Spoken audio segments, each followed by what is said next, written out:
Welcome everyone to this demo. We will show how we have implemented the ISO 21111 Part 5 compliance test into a setup using an ECU of 5 GPOF ports. In the oscilloscope, first you can see the real-time test mode 3 signal that consists in a square wave that we are using here to test all these optical transmission measurements, okay, that are reflected here. Okay, first we measure also the AEOP, that is the average optical power when you are on and when you are off. You can see here the square wave that we are using to compute all these parameters in the transmission side. And then we try to we compute also the harmonic distortion and the positive and negative drop output, jitter, and relative intensity noise.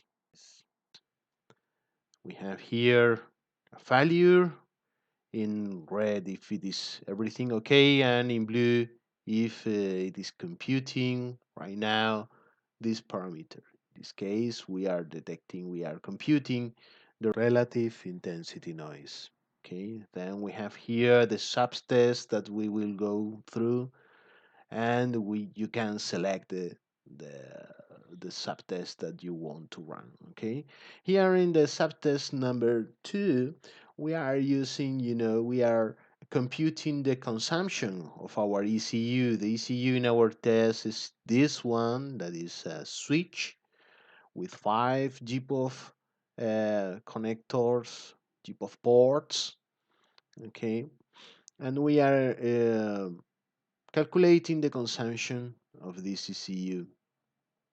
Then in the second part, we are computing also the link time. That is the time that when both the reference and the ECU are up, and we have, a very low. We are talking about 50 milliseconds. And then we also calculate here in this graph, this is an histogram, okay?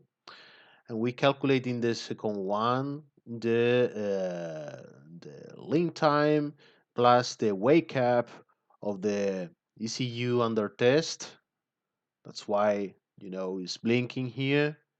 So we have a little more time to do that. It's around 62 or something, 66 probably milliseconds with a, you know, you have a minimum and a maximum that is very close. So it's very useful when you are trying to control the latency of your system.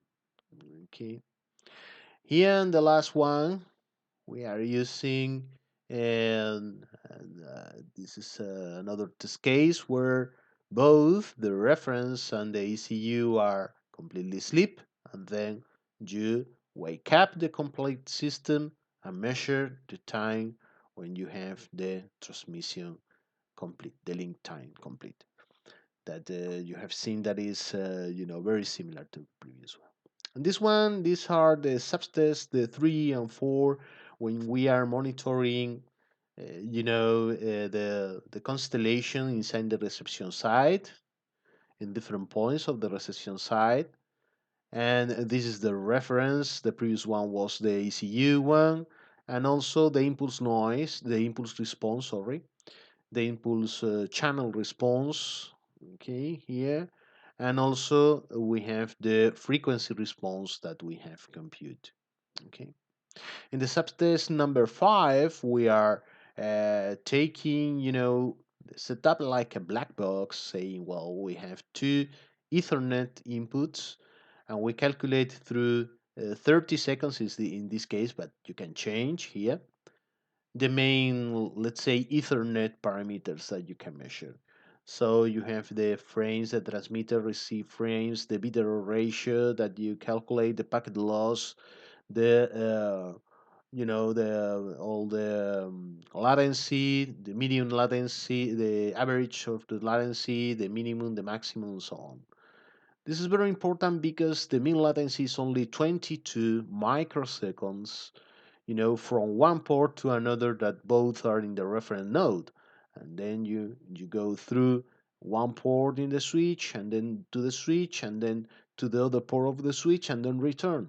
So we are talking about a very, very low latency for this CCU and with very low variation.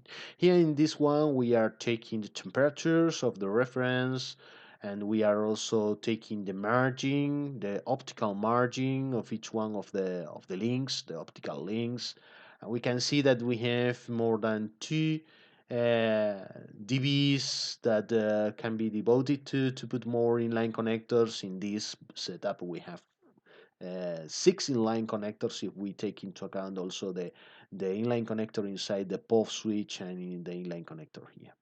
Okay, so we finish and we restart with the number one, and right now we don't have the red light here, and the new is because the new measurement is okay, and we have finished, all the testing.